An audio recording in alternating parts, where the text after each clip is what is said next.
approuvé, on va goûter des primeurs, mais pas à Bordeaux. À Cahors, on va goûter le cèdre et GC. Exactement, on part dans la vallée du Lot. Et là, en fait, moi, ce que j'aime bien aimer dans ce cèdre 2019, c'est justement la pleine expression du Malbec sur le fruit, le côté graphite. C'est pas du tout un vin de troisième mi-temps de Ruddiman et de Bourrin, en fait, parce que pas du tout. On est vraiment dans un côté très délié, très élégant, un tanin suave et qui n'a rien à voir justement avec l'image peut-être que certains ont du Cahors un petit peu rustique, un petit peu massif. Et là, il y a beaucoup d'élan, une grande continuité, une grande suite de bouche. C'est vraiment du super travail avec un élevage aussi qui est au cordeau et qui est pas, évidemment, qui est pas terminé, mais justement un élevage qui ne contraint pas le vin, qui ne l'étouffe pas et qui lui permet comme ça de s'envoler et puis qui va faire qu'il va durer dans le temps.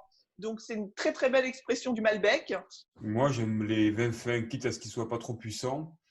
Je préfère la finesse à la démonstration de force. Et donc, forcément, ce genre de vin, ça me séduit, quoi. Ça me séduit parce que le Malbec est évidemment un cépage du Sud, un Cahors, l'Argentine. Et on a tendance, tu as raison, à associer ce type de cépage à des vins plutôt corpulents.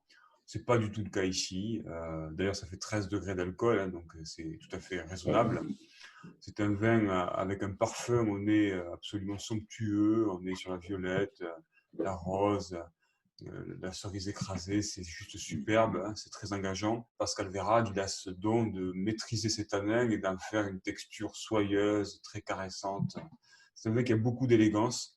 Alors, de demi-corps, je viens de le dire à l'instant, mais qui finalement rend ce vin, tu l'as dit, Véronique, extrêmement agréable aujourd'hui. Qui pour autant aura un excellent potentiel de garde parce que Malbec a déjà fait ses preuves à ce niveau-là. Pour moi, très très belle bouteille, j'aime beaucoup. Objectif sur Cahors, tu me connais. Le Malbec, c'est un cépage incroyable.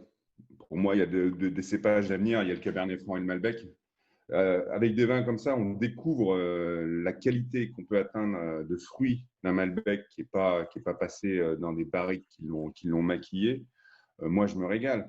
Tu as ce côté floral, coulis de fruits, il y a une pureté incroyable.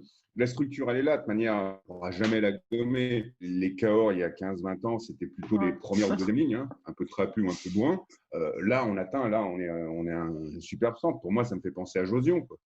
Il y a une classe incroyable. Il faut absolument regoûter ces vins. C'est fini les Cahors rustiques. Là, on a un vin qui est très classieux, une expression magnifique du Malbec avec un équilibre incroyable. Et puis bon, voilà, c'est pas un secret, mais Pascal, il y a plus de soufre. On goûte souvent des vins un peu déviants. Là, on a une précision incroyable. C'est une maîtrise parfaite. Non, ouais, je suis un grand fan depuis très longtemps et j'adore la nouvelle direction qu'il a pris. Quelle note tu lui mets? Je vais rester à 17. Moi, je mets 16,5. Je reste à 16,5 parce que c'est un vin de demi-corps. Malgré toute sa classe. Entendez bien ça, la note c'est 16,5, mais c'est hyper classe et hyper élégant.